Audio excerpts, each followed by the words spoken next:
시선 집중과 함께하고 있습니다. 대한항공이 이 마일리지 프로그램을 개편을 했는데요. 내년 4월부터 적용이 되도록 해서 지금보다 마일리지가 더 적게 쌓이고 더 많이 소모되는 그런 방식으로 바꾸겠다라는 내용을 담고 있다고 합니다. 때문에 이 마일리지를 가지고 있는 소비자들 입장에서는 반발하지 않을 수 없는데요. 대한항공은 일단 혜택을 강화했다라고 주장하지만 많은 대한항공 이 장기 고객들은 혜택이 줄었다라고 주장을 합니다. 이 부분들 오늘 한번 정리를 해보도록 하겠습니다. 대한항공 마일리지 사태 공동소송을 담당하고 있는 분이시죠. 법무법인 태림의 박현식 변호사 연결합니다. 안녕하세요, 변호사님. 네, 안녕하세요. 네, 이 대한항공의 이 마일리지 시스템, 이 스카이패스 제도인데 이 개편안을 내놨습니다. 이렇게 개편안을 대한항공이 내놓게 된 배경부터 한번 짚어볼까요?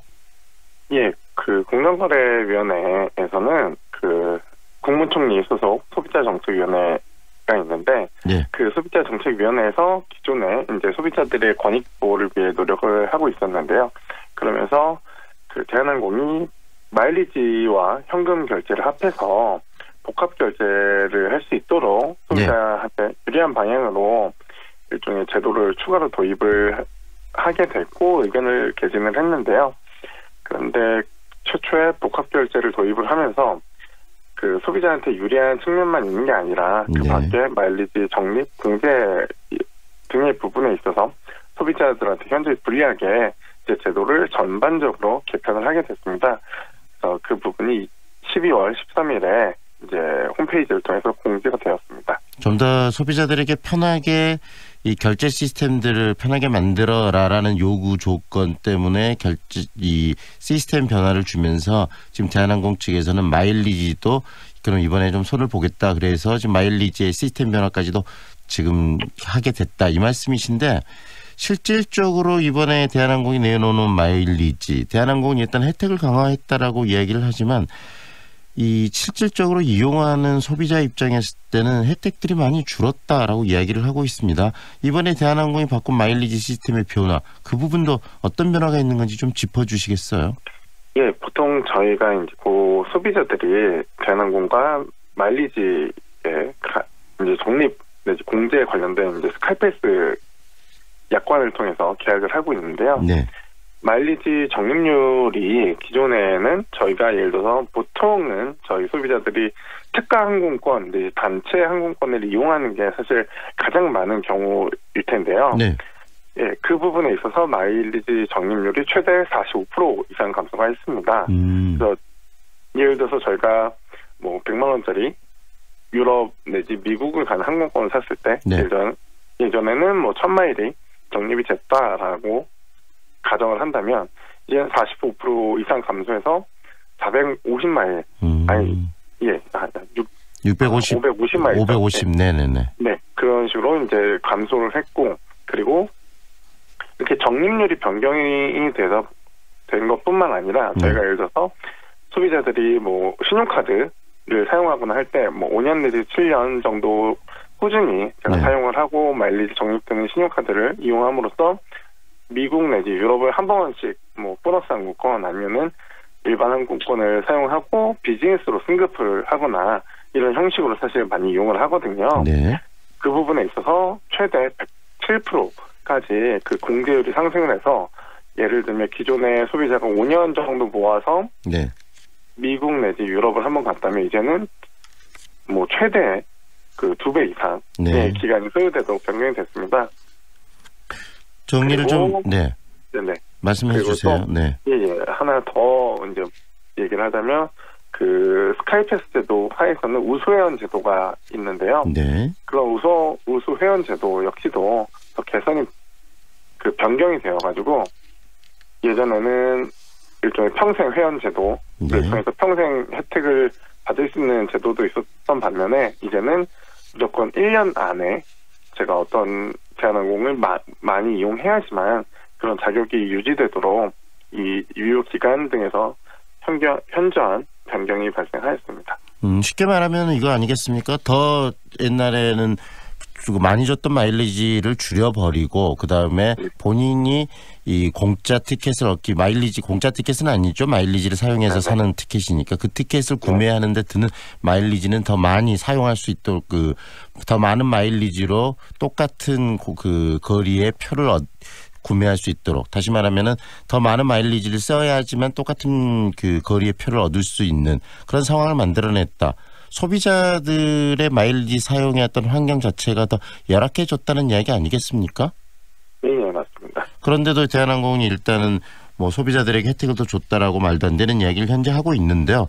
중요한 건 어떻습니까? 이 마일리지가 그 대한항공 측에서는 마일리지라는 것은 서비스고 그다음에 소비자들을 위해서 이 대한항공 측에서 베풀어주는 어떤 특혜성이 있기 때문에 이런 것을 임의로 조정할 수 있다라고 인식하고 있는 건데 소비자들은 내가 하나 둘씩 상품을 구매하면서 쌓은 마일리지에 대한 어떤 권한은 내가 가질 수 있는 거 아니냐라는 입장인 것 같아요. 그 미묘한 이 마일리지에 대한 인식의 차이 이 부분은 어떻게 우리 변호사께서는 보세요? 예, 저희 그 말씀하신 것처럼 마일리지라는 게 보통 이제 저희가 신용카드를 통해서 적립을 뭐 가장 많이 하는 경우가 적립을 하는 경우가 가장 많을 텐데 마일리지 적립률에 따라서 신용카드 연회비가 실제로 많이 바뀌거든요. 네. 예, 그런 부분들을 고려를 하고 이제 그리고 그 공정거래위원회에서 2003년부터 이제 뭐 대한항공 관련된 심의를 할 때 마일리지 관련된 심의를 하면서 이 마일리지라는 것 자체가 대한항공 측에서는 일종의 고객에 대한 서비스다라고 주장을 했지만 저희가 실제로 경제적인 가치를 항상 뭐 신용카드나 아니면 항공권을 구매할 때 지불을 하고 그거에 대한 일종의 대가로서 취득을 하는 부분이 있기 때문에 이거를 서비스의 형태로만 보기는 어렵다. 그래서 재산적 가치가 있는 거를 인정을 했습니다. 2013년에. 2013년에 국가도 그 재산적 가치를 인정했던 얘기 아니겠습니까? 예, 맞습니다. 네. 그렇다면 이 결국은 마일리지를 가지고 있는 분들의 재산인데 이것을 임의로 대한항공에서 마일리지의 어떤 사용의 범위나 이런 것들을 조정해 버리는 이번에 대한항공의 조치 적절한 겁니까? 예, 저희 그 공정거래위원회에서 관할을 하고 있는 약관의 이 규제에 관한 법률이라는 게 있는데요. 예. 네. 그 법률 하에서는 소비자한테 현저히 부당하거나 아니면 소비자가 예상하지 못하는 경우 아니면 본질적 가치를 이제 침해하는 경우 등에는 공정성을 잃어서 이게 효력이 없다라고 법률에서 이제 명시를 하고 있거든요. 네. 네. 그런 기준들에 비춰서 이 대한항공이 변경한 마일리지 개편안을 실제 검토를 했을 때는 현저히 불리한 면이 있을 것 같습니다. 그래서 저희 쪽에서는 저희 어제 1월 29일자로 공정거래위원회에 약관 심사 청구를 해서 이 위법성을 확인해달라라는 취지로 신청을 하였습니다. 네, 내년 4월부터 대한항공 측에서는 이런 식으로 개편된 마일리지 시스템을 도입을 하겠다고 하는데 방금 공정거래위원회에 그 부분을 지금 이 심사를 해달라고 요청을 한 상황이기 때문에 그 결과를 보면 결과가 나온 내용에 따라서 좀 변화가 있을 수도 있겠네요.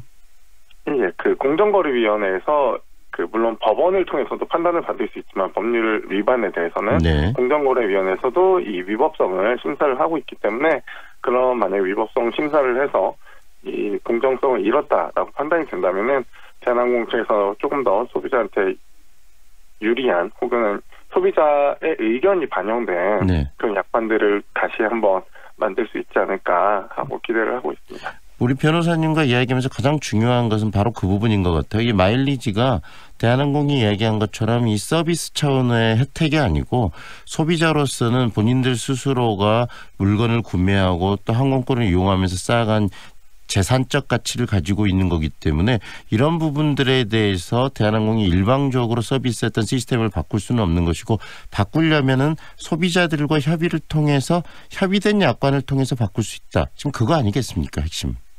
예, 맞습니다. 저희가 사실 기존에는 기업과 소비자의 관계가 일방적으로 어떤 서비스를 내지 재화를 제공하고 소비자는 그거를 일방적으로 받아들일 수밖에 없는 그런 관계가 있었는데요. 이제 사실은 그런 부분들이 많이 바뀌어서 소비자 역시도 굉장한 영향력이 있고 의견을 계약 관계에 있어서 의견을 개진할 수 있는 사실 그런 지위가 많이 형성이 됐는데 그 부분들이 좀 더 개선이 됐으면 좋겠다라는 취지도 역시 들어가 있습니다. 만약에 대한항공 측에서 계속적으로 지금 이렇게 대한항공 스스로가 이야기하고 있는 시스템을 유지하고 고집하겠다면 이게 소송으로 갈 수도 있겠네요. 예, 일종의 실제로 소비자 단체에서는 마일리지가 경제적 성격이 있기 때문에 그러한 부분이 감소된 부분 내지 뭐 특정 부분들을 지적을 해서 법원에 실제 소송을 하기도 했고요. 그리고 네. 저희 국내에서도 현재 진행 중인 부분들이 있습니다.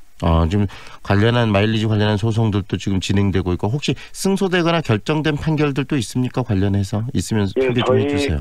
예, 대한항공과 직접 관련됐다고 보기는 조금 어려울 수 있는 부분인데요. 예전에 네. 신용카드사에서 마일리지 적립 관련된 부분을 약관을 통해서 임의로 변경을 했거든요. 네. 근데 그거에 대해서 이제 국내 법원에서 그런 마일리지 역시도 고객이 일종의 확보한 기존의 가치이기 때문에 임의로 변경하면 안 된다라는 취지로 판결이 최근에 2016년이었던 것 같은데요. 네. 예, 최근에 선고된 사례가 있습니다.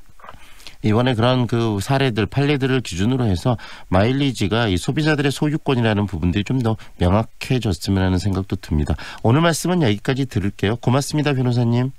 네, 감사합니다. 지금까지 법무법인 태림의 박현식 변호사와 함께했습니다.